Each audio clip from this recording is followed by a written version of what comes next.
has taken over. Let's go.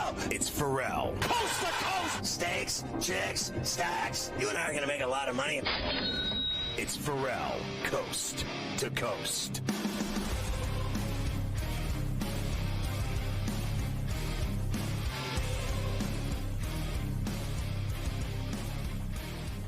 So the Reds won that game today, Carver High, 1-0 with the walk-off. But how about Joey Votto? Done for the year. Wow. Looks like a rotator cuff. Man, tough scene for Votto. Wasn't having the best year. We know he's been around for a long time now. But he's going to get the final 6 weeks of the season off, Scotty. So no more Votto for the Reds. Man, he was like the only name in that lineup you knew, too. You know, like it was slim pickings with the Reds every day. It's bad. They got a real bad outfit over there, that's for sure. I bet against them every day. Let me give you the updates for the Yankees. First, let's look at last night. They got down in the first inning immediately, and they never looked back. Randy Arozarena, a day late and $1 short for us on the Lion's Share on Bally Sports, Florida. That's a shot high and deep to left. Way back it goes. It is gone. Home run for Randy Arozarena. A 1-1 pitch. And the Rays break out in front 3-0. Number 16 for Arozarena. I mean, honestly, I walked out of the room to get a drink. I came back and they were losing 3-0. I'm like, Jesus Christ. And then you knew it was bad when they started giving haircuts out in the bleacher creature section. Some kid was getting a haircut. He had the whole cape on and everything else. They can't score any runs. It is truly amazing to me. I'll tell you what. I'm like thinking they're going to lose again tonight. I mean, I bet on them for no reason whatsoever. I guess I just want to lose money because they're playing so bad. 11 of 13. They're not scoring runs. They look terrible. And I don't know what I was thinking because what are you seeing that's going to make it any better with Herman on the mound? I just don't see it. I got to tell you, you have to see this for what it is. Like, they are absolutely collapsing, and it's down to 9. If they keep losing for another 2 weeks, if they blow this 9-game homestand and keep losing, that lead will be down to 4 before you know it. Well, they are going to try tonight to inject a little bit of youth into the lineup, Scotty. We have seen some teams do this around baseball. The Yankees have been very stale with doing this. That changes tonight. Out the door is Miguel Andujar, Tim LeCastro. Both get optioned. Clay Holmes goes on the IL. The replacements, shortstop Oswaldo Cabrera, who's been very good down at the minors. He gets called up. He will start at third base tonight for the Yankees. Estevan Florial, one of their big outfielders in the system, he has been called up. He will start in center field tonight. So the Yankees bring up a couple of their prospects, Scotty, and get them right in the lineup to see what they can do here. Well, and what do you think of that? Do you think that's the answer? Bring up a bunch of kids? Because they've done it with Gonzalez, and that kid couldn't hit his way. He couldn't hit the ocean from the beach. He sucks.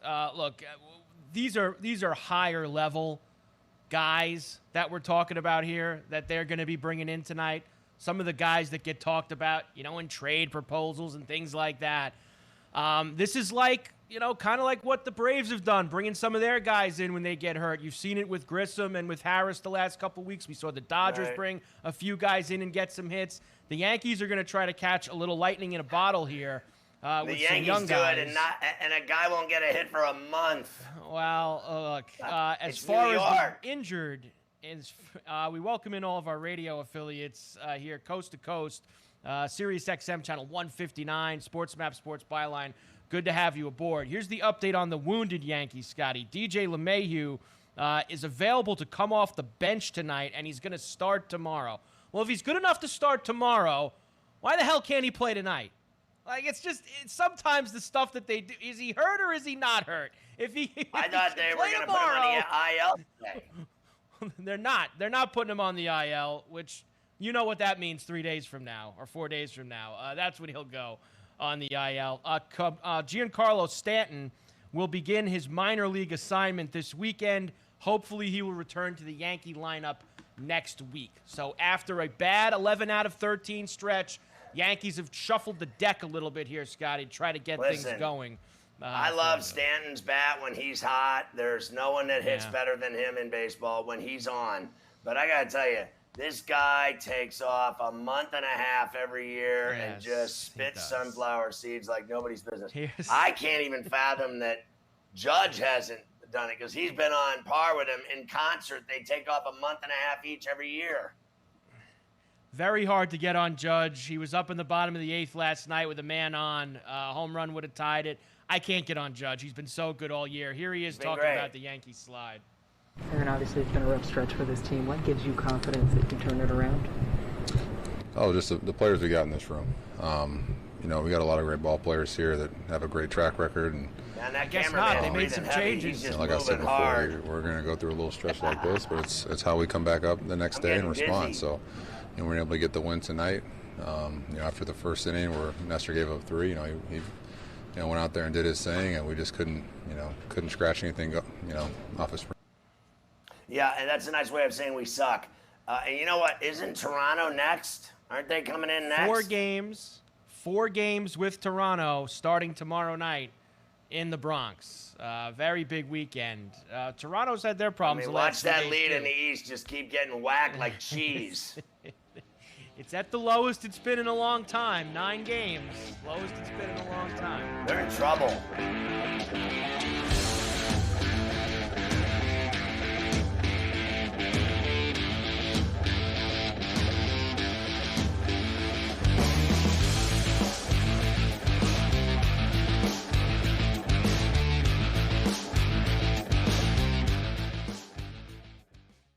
Your heart's racing. The clock's running out. It all comes down to this. We're talking pregame. Pregame. Get locked in with Game Time Decisions. Your hosts, Gabe Morency and Cam Stewart, will get you ready for game time. Everything you need to know before a game goes off the board, with the bet slips to back it up. Make your best bet with live odds updates, late breaking news, up-to-the-minute injury reports, and real-time analytics from inside the sportsbooks. All the odds, all the action, from sports wagering insiders and industry pros like Donnie Rightside, Gam Lou, Cousin Sal, the Pro Football Doc, Dr. David Chow, and more. Get the winning edge every weekday afternoon from 6 to 7 p.m. Eastern, 3 to 4 Pacific. It's Game Time Decisions. Only on Sports Grid. You might be the next daily fantasy millionaire. No matter what you watch or where you play, learn from the world's best DFS players. Lineup building tools, expert projections, and advanced stats change the way you play the game. Dominate the competition. DailyRoto.com, the player's choice. The morning after. LSU has the same odds to win the SEC at 100-1 as they do to win a national championship, also 100-1. Well, I'll say this. There are going to be a lot of really bad takes about year one head coaches and a lot of people jumping to conclusions because there are 8 programs who have played in a national championship in the 21st century who have a first-year head coach. That includes Virginia Tech because technically they played in a national championship in the first week. The Sports Grid Network. Fantasy Sports Today. Definitely a starter in every fantasy football league. He's a top 12 quarterback in fantasy, but no longer the thought process where I guess he could be a number 2, the second overall quarterback or the third. Remember in years past, he was being drafted right after the first couple of quarterbacks, but no longer the case. He's kind of like a consolation prize as opposed to the main starter for a lot of people. The Sports Grid Network. Ferrall, coast to coast. I don't care if they play this game in Puerto Rico. I mean, the bottom line is, it doesn't matter Seattle or Anaheim. Robbie Ray's stuff has been beautiful all season long. He's gotten stronger. He's led the majors in innings, the last 2-3 years. The guy's an inning eater. He's going to go out and do his job. He's going to go out and get into the 7th inning tonight, and he's going to strike out and go over. He's going to get another 9 or 10 tonight. The Sports Grid Network.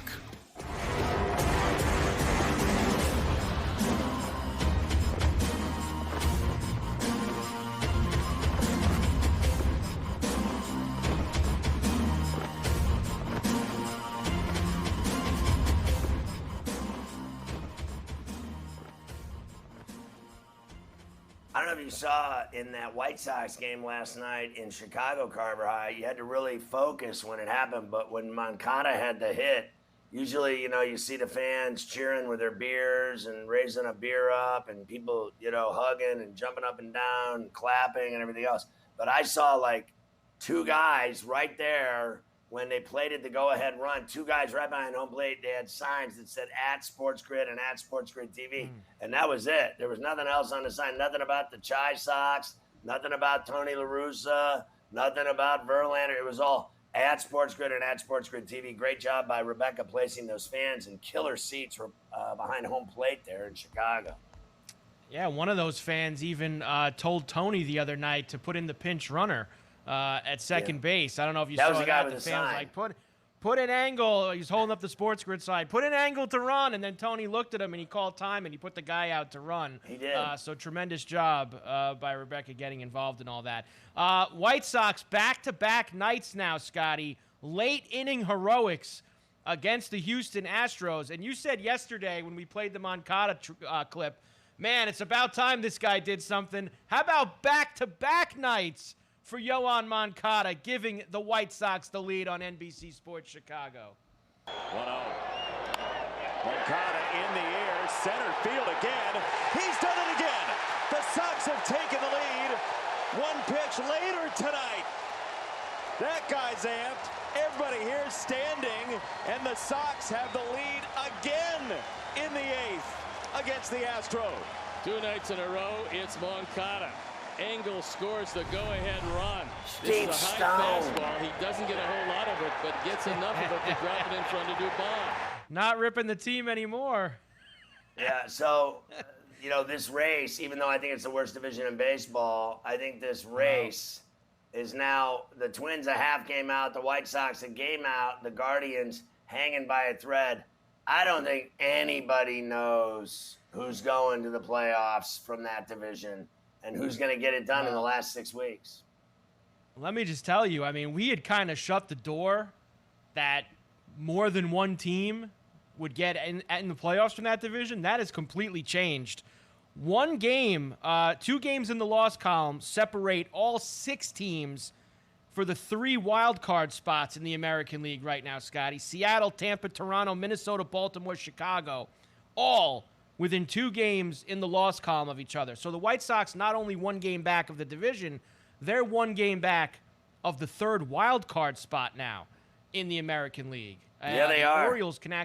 The Orioles can actually jump Toronto today if they beat them, and Toronto would be on the outside looking in for the first time in a really long time this season, Scotty. So that's going to be some race over the last 6 weeks with all those teams can stay in the mix. Yeah, no doubt. And the same thing even in the National League. Milwaukee's a game out of San Diego now for the last wild card there. And the Giants, who we've basically written off, are only 4.5 back. And you think it's impossible, but not when you win 5 in a row, you win 10 in a row, anything can happen.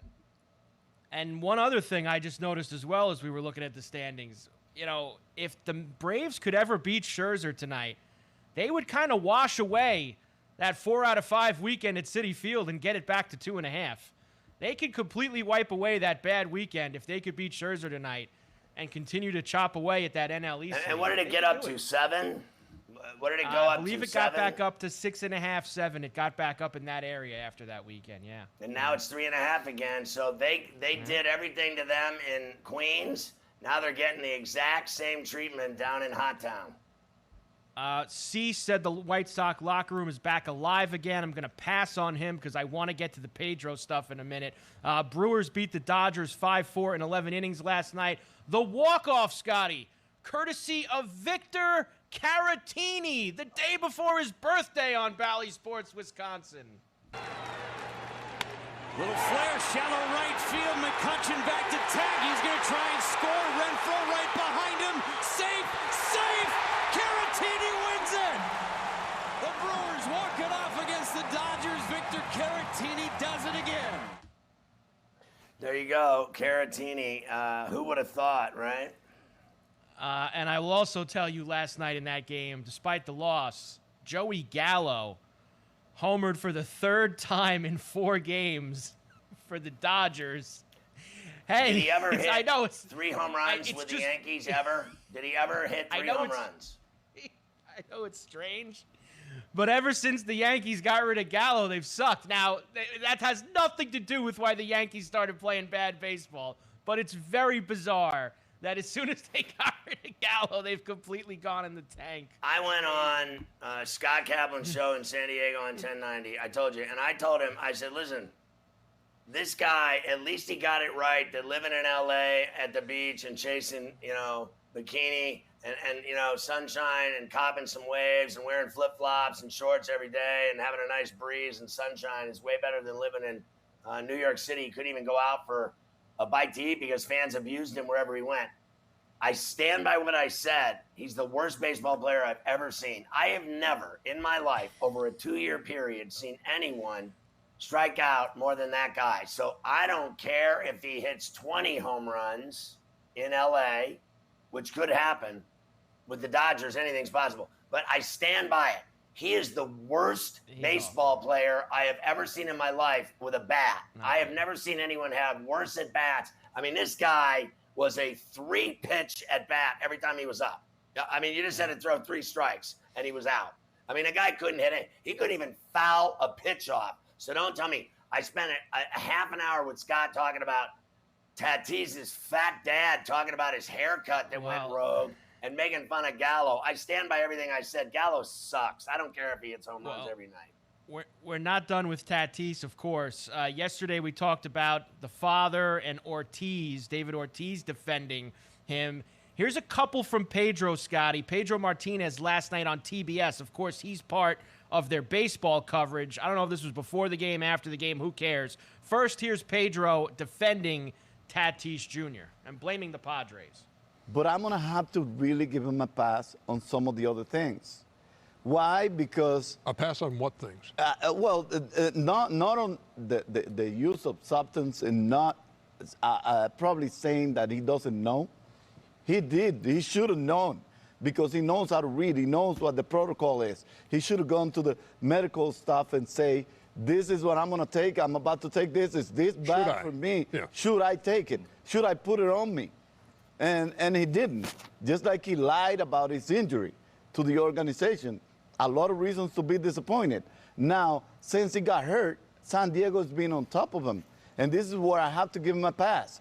Because San Diego should have known what this kid is putting on his body, whether it was ringworm or whether it was a flu, whether it was whatever he put in his body. He's too valuable to the organization. That's ridiculous. Now, hold it. Yeah. You're saying in part the Padres are at fault? The Padres need to know exactly what he puts on 24/7. Shut up.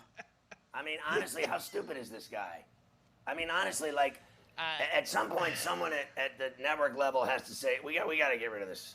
We just can't have the stupid guy saying things. Like, listen, this guy makes $340 million over 14 years. He is a grown man playing in Major League Baseball, driving his Bentley to the stadium, living in a penthouse pad in downtown San Diego. And what are they supposed to babysit him? Sit around his apartment every time he goes to the header to see what he's doing in the bathroom? See what he has when he goes down to have breakfast? I mean, we've heard the taco meat one before. Listen, here's an idea. Let me simplify this for you. I get it. There's academies in the DR that Major League Baseball run, and these kids are all uneducated. They can't read, they can't write, they can't do anything, but they can play baseball. Fair enough. They could do more maybe with Dominican young kids, teach them the language, teach them how to read. Fair enough. But here's the thing that makes me say, like, can we stop with the father and the wives talking? I don't care what his dad thinks about anything, for Christ's sakes.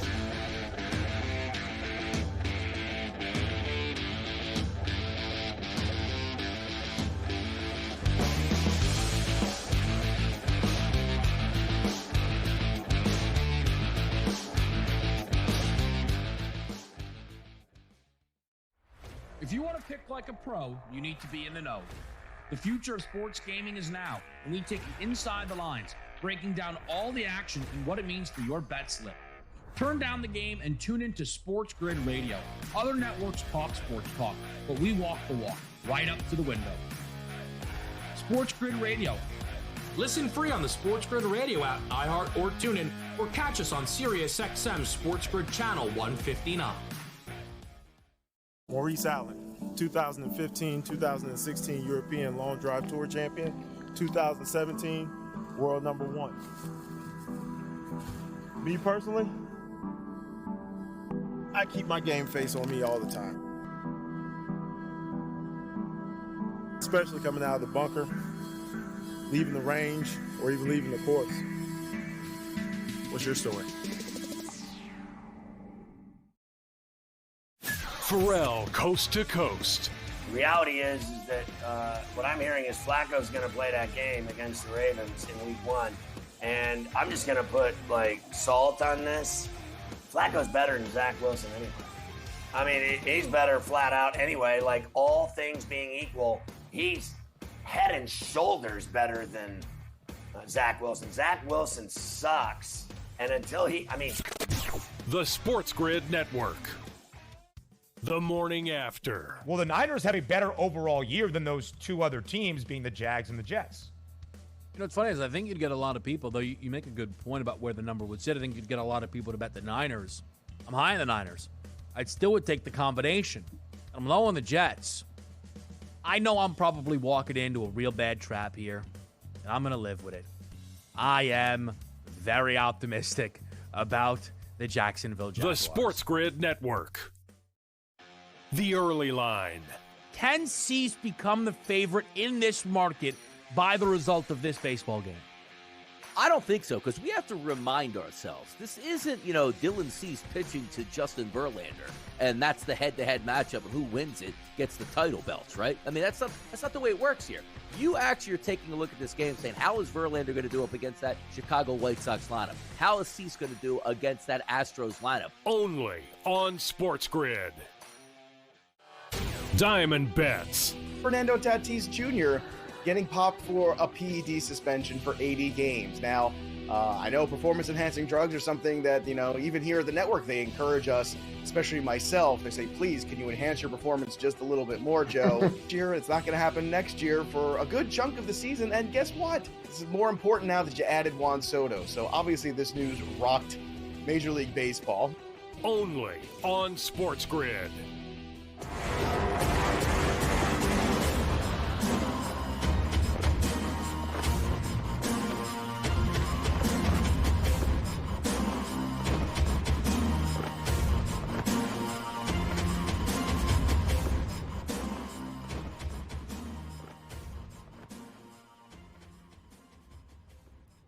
As you know, I'm very selfish, and I was opening up a story by Mike DeCourcy, the famed columnist, and it was about Christian Pulisic.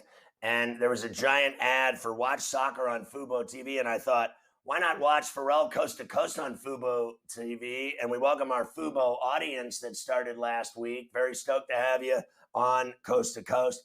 But more importantly, we have Mike every week on C2C, and we do it again. And I thought it was just a fantastic piece on Christian, and it's about him possibly going to Man U.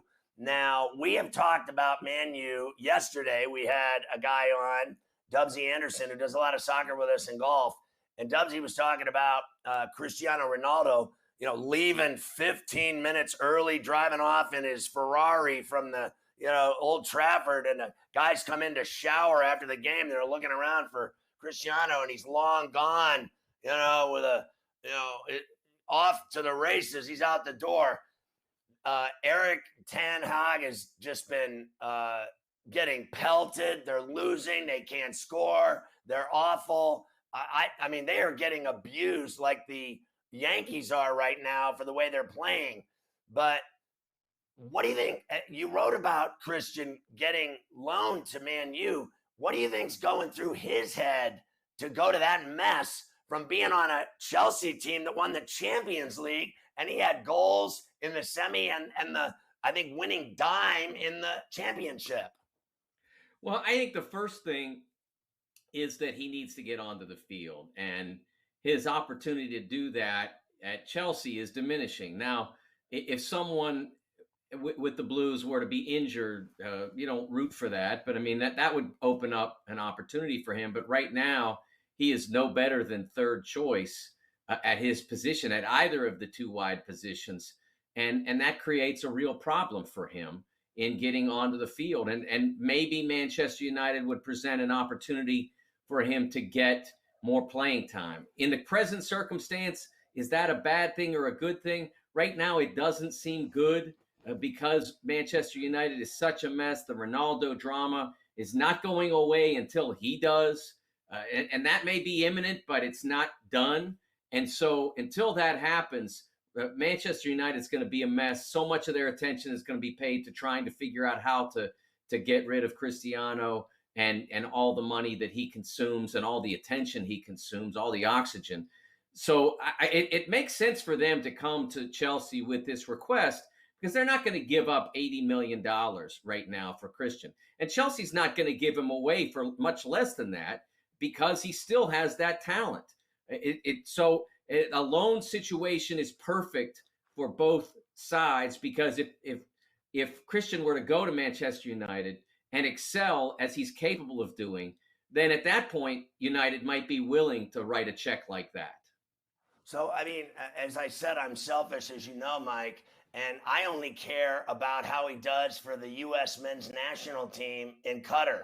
I don't really care about his sitting on the pines on one of the strongest teams in the world at Chelsea. It's amazing to me that his career, that he has that much talent and they don't play him. It's amazing to me that they are so deep that he doesn't even matter. He's like a minor leaguer over there. Do you think he's miserable in the EPL with the way they handle him? And then shouldn't he just focus his life toward Qatar and doing well for the U.S.? It's a waste of time what he's doing in Chelsea. Well, they are interconnected, because the more he plays for Chelsea, the more likely he's going to be sharp when it's time to play in the World Cup. So there is that interconnectivity that makes a difference. And it's understandable to an extent why he's in the position he's in. Chelsea invested a lot in Kai Havertz, and there's a great belief in him. And they brought in Raheem Sterling this year when Manchester City was willing to get rid of him, and that was a big transaction for them as well. So basically, those are the two guys that are playing the spots that he would like to play. And I think that what's held Christian back is simply injury as much as anything. He's been no more or less consistent than anybody else that Chelsea has played up front, and he's often been more dangerous than any of them. His goal against Liverpool last year around New Year's Day was one of the best goals in the Premier League last year. His goal to beat his goal against Real Madrid in the Champions League semifinals in 2021, and then setting up Mason Mount with just an unbelievable move to clinch that series. He's got that ability, and he does it, like I said, about as regularly. If there was a tweet on Twitter today presented by someone who follows the advanced stats that shows he's superior to Havertz in every way, basically, that you would want a forward to be superior. It's just that Havertz has been healthy more often, and I think that's helped him gain the edge. So it's funny that you're on talking about all this big-time football with me, because yesterday I mentioned to Dubsy, I said, I watched the Barca game against that La Liga team. I don't remember their name to save my ass on Sunday. I was watching it for 30 minutes or so. And I mean, I've had more fun in a dentist chair. I mean, it was absolutely dreadful. And I thought to myself, what has happened to Barcelona? And I couldn't even fathom that I'm watching Robert Lewandowski running around out there and they don't even give him the ball. Well, what's happened is that when they basically reached their salary cap and really had financial issues, they've had to sell off parts of their future revenue just to try to generate enough revenue so that they can afford to put Lewandowski on the field, to what they call in Spain registering the player. They couldn't officially put him on their roster until I think Friday, and the game I think was Saturday. So that shows the problems that they were in. It's hard to be cohesive when you've got all this swirling about. Ray Vallecano, that's one of the things that happens in leagues that are as imbalanced as Spain's is that a team like that, they just go in with the idea 0-0 is our goal. And we're going to bunker, we're going to get 0-0. If we do that, it's a victory for us. And they were able to pull it off. And Barcelona doesn't have the overwhelming talent that they did 5 years ago that can unlock a defense set up like that. I mean, it's unbelievable to me. That would be like the Dodgers being broke. I don't understand how they have all this money trouble.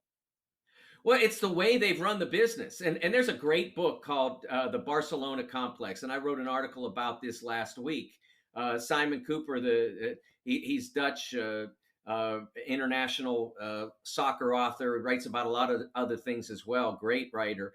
He went inside Barcelona. And one of the things he pointed out was that basically the people who are in charge, the president, the board of directors, spend without much regard to the revenues because it's not really their money.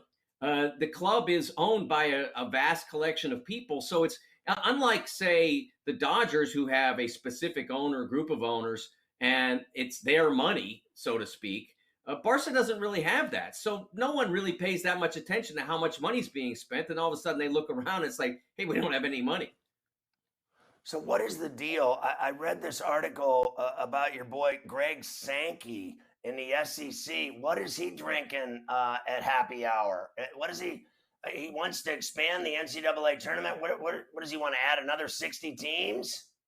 Well, fortunately, it's not 60, but I think that their goal is to add another dozen. And so that would take us to 80. And honestly, Scott, if you go to 80, you take any incentive at all out of being good. I mean, it's at that point, you're taking teams that are just. I mean, I looked at some of the teams, and BYU was basically the team that would have been around 80th.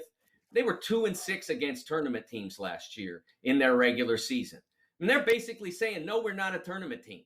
But Greg Sankey wants to put them in. Why? So you can get another bid or two or whatever for the SEC. The reality is they're concerned about, as 16-team leagues, can they get enough bids? Well, in the earlier part of the previous decade, when the Big East was 16 teams, 2011, they got 11 out of 16 in. That was the only time in the history of college basketball we've had a high major league that had 16 members, and they got 11 out of 16. For the period in which they had 16 members, they averaged 8 bids a year. So all you have to do is play well and schedule well, and you're going to get as many teams in that field as you deserve. The Big Ten, 2018, they weren't very good. They didn't schedule right, whatever. They got 4 teams in out of 14. They got better.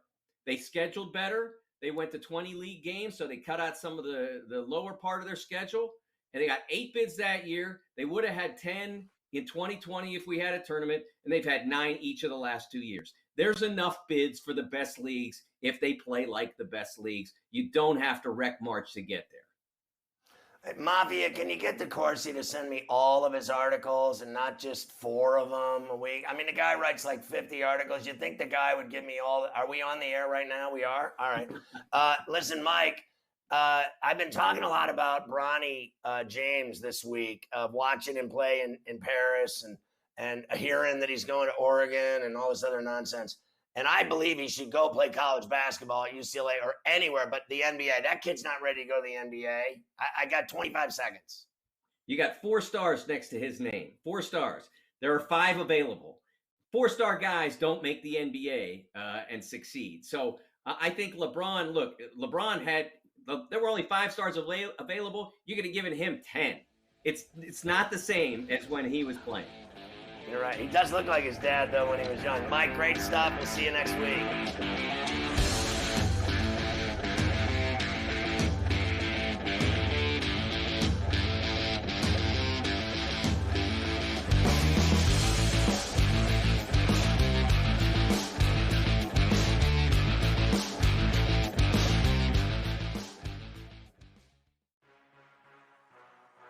Sports Grid, your 24/7 sports wagering network.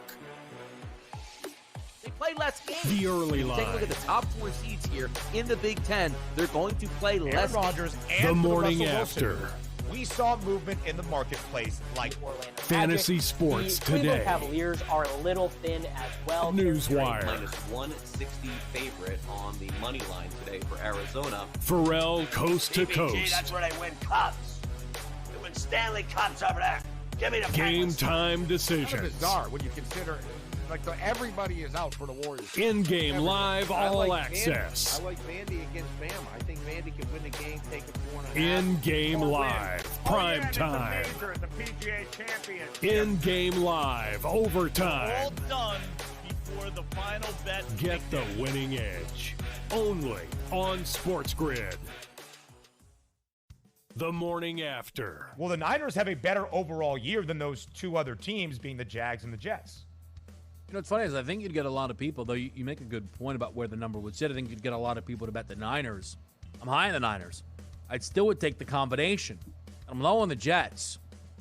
I know I'm probably walking into a real bad trap here, and I'm going to live with it. I am very optimistic about the Jacksonville Jaguars. The Sports Grid Network. The early line. Donnie, in this AP Top 25, what caught your eye? Yeah, if we're looking just at, the old guard, right, which particularly pertains to the SEC, Alabama number 1, Georgia number 3, Texas number 6. So 3 teams in the SEC in the top 6. Wouldn't shock us again, Kevin, right? 2 teams out of the final 4 will end up being from SEC competition. Notre Dame at number 5. Only on Sports Grid. Sports Professor Rick Horrow with your daily numbers game. Well, are we betting in Williamsport? Pennsylvania allows mobile betting. How about on the Little League World Series? I think not. But the clear winner is the economic impact study that's done in eastern and central Pennsylvania every year. Parents come, relatives come. COVID wiped out the tournament then last year. No parents, no crowds. And the bottom line is this is one of those situations where we're making up for lost time. You're adding a couple of new teams. You're also increasing the bracket. Remember last year when a Michigan team won, there was no international side. The normal format focuses on the international side, the ESPN television deal, mega corporate sponsors, and tourism dollars that you couldn't even believe. Bottom line is getting back to normal could mean $100 million of economic impact for Pennsylvania.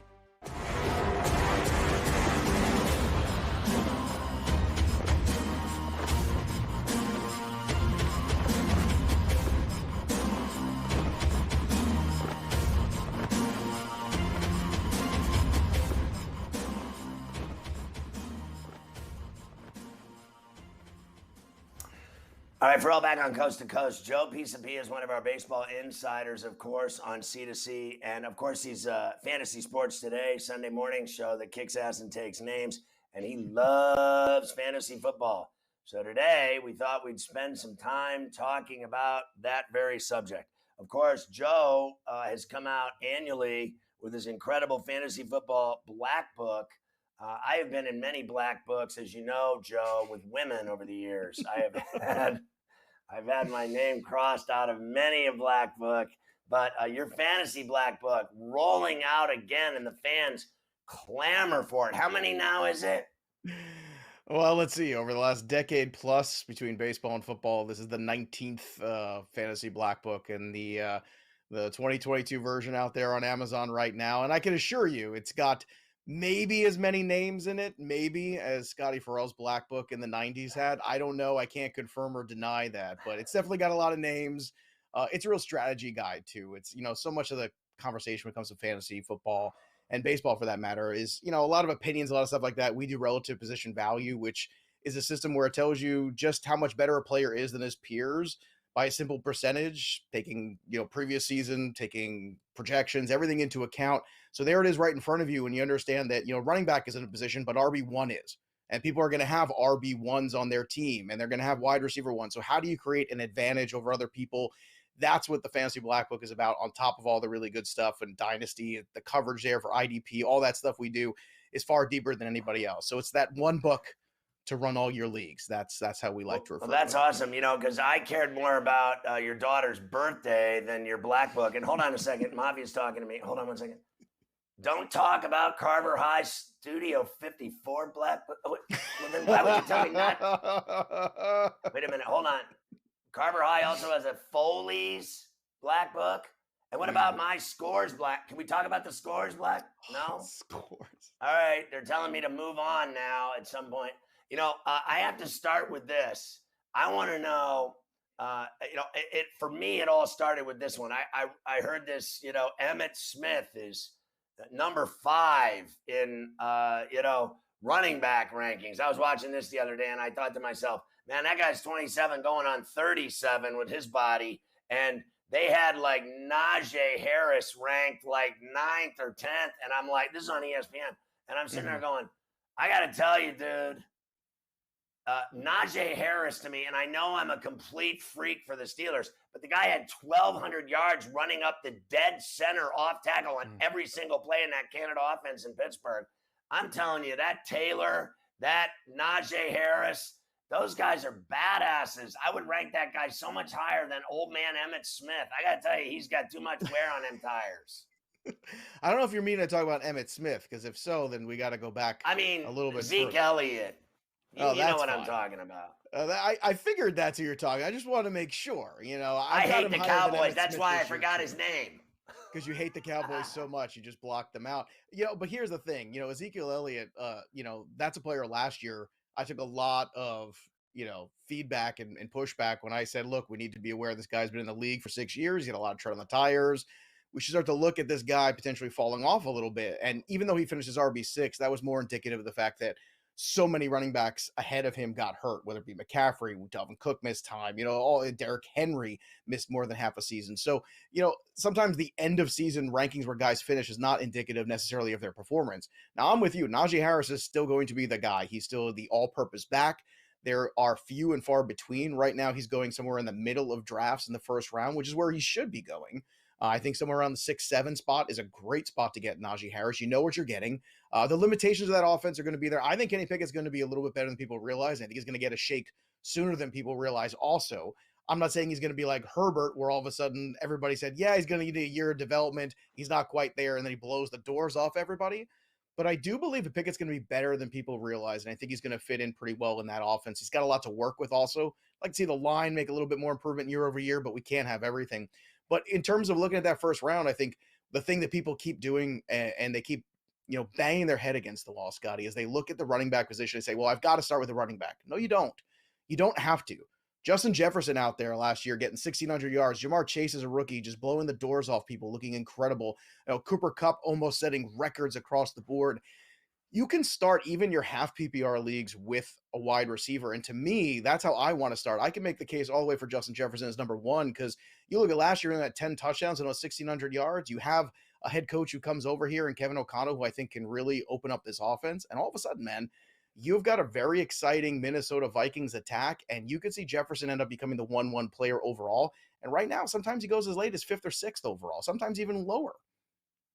I think Carver High told me it's multiple times I've said Emmitt Smith instead of Zeke Elliott, because that's how much better Emmitt Smith was than Zeke Elliott, that I refuse to acknowledge his overrated ass, because Emmitt was on a different level and a different plane altogether. It's like the 3rd or 4th time I've slipped with Emmitt Smith, because I don't even recognize Elliott's game. I think Pollard's better than him. What do you think of Eckler? I know a lot of people like that guy in Lipstick City with the Chargers. Why do they love him so much? They never get it done. Well, they love him because he catches the football. And, in most leagues nowadays, you have that PPR, the full format where you're getting more points there for those running backs to catch the football. It's why people are still so enamored of Christian McCaffrey, even though he keeps giving you incompletes in terms of seasons, which I think is really killing people. How he is still up there as the top 1 or 2 picks in the consensus, I don't understand. I'm not going that route. I'm encouraging people not to go that route. But when it comes to Eckler, it's that same thing. But a lot of the same concerns, because the frame is smaller, just like Christian McCaffrey. It is a great offense. I will say that. And I do think that West is going to be involved in a lot of shootouts this year. When you have 4 quarterbacks in that same division who can push the football the way those 4 can, you're going to have some high scoring games, and that's great for fantasy. So I can understand wanting to go that route. And, to be honest, we keep looking for that secondary back in the Chargers offense, and we really haven't gotten it. There's been buzz that it's going to be Kelly again this year, even though they drafted Isaiah Spiller. We've gotten Larry Roundtree buzz last year. We've gotten buzz on all these different guys, Justin Jackson over the years, and nobody seems to be the secondary guy. So people love Eckler. But once again, if you ask me, would I rather start a fantasy team with Jamar Chase or Justin Jefferson or Cooper Kupp over Eckler? I personally would, because I feel like the attrition of the running back position, the higher injury quotient, to me, if you give me the whole board, I want to take the guy who's probably going to play 16, 17 games and give me that same ability to not only win me a week, but give me a high floor in terms of the volume as well. And I think those elite wide receivers are those guys. You like the DeAndre Swift. I think he's a badass. Also, A.J. Dillon and the kid Ramondre Stevenson up in Foxborough. Yeah, those are three running backs, Scotty, that I think are on the rise a little bit. I think that's what you want to look for, where it's still ADP hasn't caught up with them yet, where some of the consensus of people talking about certain running backs haven't really. And DeAndre Swift at a certain clip last year was a top 5 running back before the injury. Now, he's got to stay on the field. We all know that. That's a huge part. But now you're taking a little less risk in Swift because you're getting him at the end of the first, beginning of the second round. It's a lot less. You can already take a Devontae Adams or a Stephon Diggs, lock in a true number 1 talent, and then take a DeAndre Swift. And I think, to me, that's a much more palatable strategy to go ahead and win your fantasy league. I think that Swift has that 3-down back ability. I think he can catch the football out of the backfield. Jared Goff certainly has made some fantasy running back named Todd Gurley a pretty well-known guy for a few years. Now, I'm not saying he's Gurley, but I'm saying this is a team that still wants to grind. This is a team that still wants to play defense and run the football, and that's going to be the identity of the Lions still. And then when you look at a guy like A.J. Dillon, in the second part of that season, the latter part of last year, that was the guy getting work at the goal line. That was the guy showing you he can handle the passing game. And Aaron Jones, when you have those guys that have those 3 or 4 years as the starting running back, that's about the limit for most guys in the NFL, even the talented ones. Guys like Zeke or Emmitt Smith, whatever you want to call them, those guys are kind of the anomaly. The guys like Aaron Jones who flame out after 3 years or more, what we're used to. So I think you start looking at A.J. Dillon, who's going several rounds later, as just as good an investment, because he might actually outscore Aaron Jones at the end of the day as the season wears on. He's a younger back, which is always a bigger investment, better investment, I think. And then Ramondre Stevenson, another guy too. Last year you saw him work out of the passing game. James White out of the picture now for the Patriots. There's a lot of buzz too. With Damian Harris in that last contract, I know. The Patriots don't like to give second contracts to running backs. So Damian Harris is probably not getting one. So either he gets phased out, he gets traded, or Ramondre Stevenson just takes that job. Once again, these are running backs that are going, I think, lower than they should. And all of them have upside to finish as either low-end RB1s or potentially high-end RB2s. They're being drafted more like 2s and 3s. What are the quarterbacks that you want to get your hands on? Because all these guys take the best ones like Josh Allen immediately and it's over. What do you do when you're not in a position to get one of the heavies? Well, I think what you do is you pivot to what a lot of people did last year, right? Last year, Jalen Hurts was kind of the beloved sleeper quarterback because he gets points with his feet. And that's something that it might not always look pretty in terms of what Jalen Hurts did last year, playing the position of quarterback. But at the end of the day, we're interested in fantasy points. And Trey Lance can do all of what you saw last year from Justin Fields and then some, because he throws a much better deep ball, much stronger quarterback prospect overall in a lot of ways than Jalen Hurts was. Now, it's not knocking Jalen Hurts. I think, you're surrounding him with more talent this year on the Eagles. He actually has a lot more opportunity this year to even better, believe it or not. But I think Trey Lance is in a situation where you look at all the weapons. He's got Deebo Samuel. He's got Ayuk. He's got George Kittle. He's got a host of different running backs there too. They've got depth. Trey Lance is in a position to succeed right away with a lot more talent around him than Hurts. So if you don't get the elite guys, you don't get Allen, Herbert, Mahomes, or Lamar Jackson, and you don't really want to pay the price for the Kyler Murrays and Hurtses, you can wait. And in most leagues, probably get a Trey Lance as the 10th or 11th or even 12th quarterback off the board. I would say this, if you're going to do that strategy just to have a little backup, you might want to draft a second quarterback like a Kirk Cousins or a Derek Carr, somebody who's safe, but statistically is going to be able to back you up there. So you can have all the upside of Trey Lance, but you have a little bit more insurance, but having that safe pocket passer on your roster too. To me, that's the perfect strategy to win, is to wait on quarterback, see if you can get a Lance, see if you can go out there and get that done, and then maybe take one of those safer guys on the back end. Well, you mentioned Justin Jefferson. I was talking yesterday about Mike Williams, how much I love him with Warren Sharp. I love big, tall receivers that can go upstairs and snag like Higgins did in the Super Bowl. I would have thrown it to him on 3rd and 4th down. I thought the Bengals blew it. Why do you like Mike Williams so much? Same reasons? Well, I always like Mike Williams coming in the league, and it's been a host of different issues, right? First, it was, the bad offensive line and, an aging Phillip Rivers, and then it was the injuries. And even last year, we got off to that amazing start with Mike Williams, where he's a top 5 wide receiver after the first month of the year, right, in fantasy. Then what happens? Another injury. He is set up that if he just stays healthy in this offense with Herbert in that division, the way that schedule matches up, there's a really good chance that Mike Williams ends up as a top 10 wide receiver. And you can draft him right now as a clear low end or mid range wide receiver too. And to me, that's what you want to do always in fantasy. It's something in the Black Book we always talk about. Find those wide receivers every year that jump a tier. The guys like T. Higgins and DK Metcalf a couple years ago. Before that, we pinpointed DJ Moore, who was going as a 3, who ended up as a low end 1. If you can find the value at wide receiver, the guys who can jump from a 2 to a 1, a 3 to a 2, and even last year, Jalen Waddle was one of our favorite wide receivers in the Black Book, who you could get anywhere basically for free as a wide receiver 4. And guess what? In PPR leagues, the guy had 100 catches last year. So identifying those few guys, and Mike Williams is one of them, that has that enormous upside and that potential, those are the kind of guys that win you leagues. I like that Sky Moore snag of yours. And I'm also, I swear to God, high on Pickens. Everybody's been talking about him, what he's doing in the Steeler camp. If he stays healthy, I think the kid's going to erupt. I love talking fantasy with you, Joe. We'll do it again real soon. Great job. Happy birthday belated to your daughter, buddy.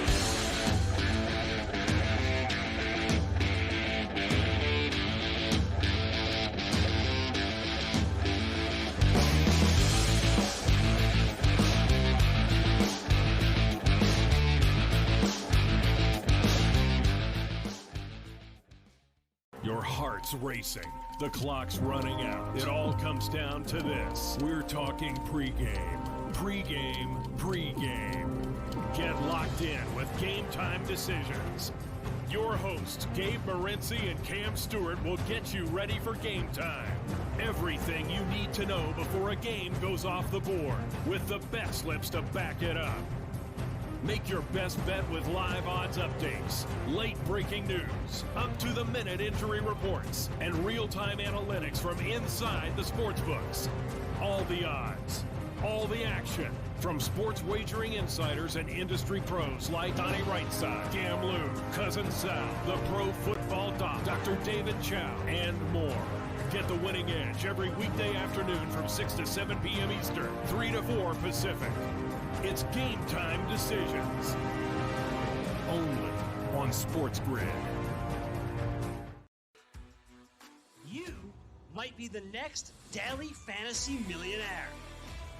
No matter what you watch or where you play, learn from the world's best DFS players. Lineup building tools, expert projections, and advanced stats change the way you play the game. Dominate the competition. DailyRoto.com, the player's choice.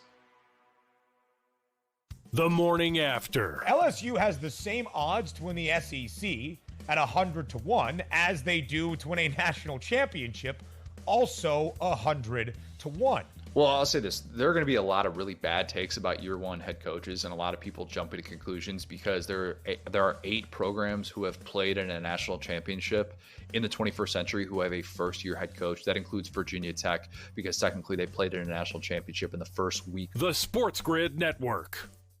Fantasy Sports Today.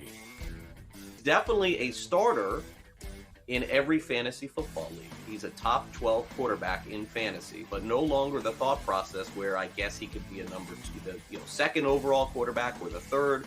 Remember, in years past, he was being drafted right after the first couple of quarterbacks, but no longer the case. He's kind of like a consolation prize as opposed to the main starter for a lot of people.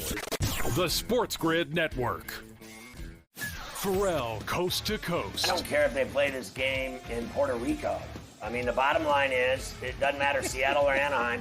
Robbie Ray's stuff has been beautiful all season long. He's gotten stronger. He's led the majors in innings, the last 2-3 years. The guy's an inning eater. He's going to go out and do his job. He's going to go out and get into the 7th inning tonight, and he's going to strike out and go over. He's going to get another 9 or 10 tonight. The Sports Grid Network.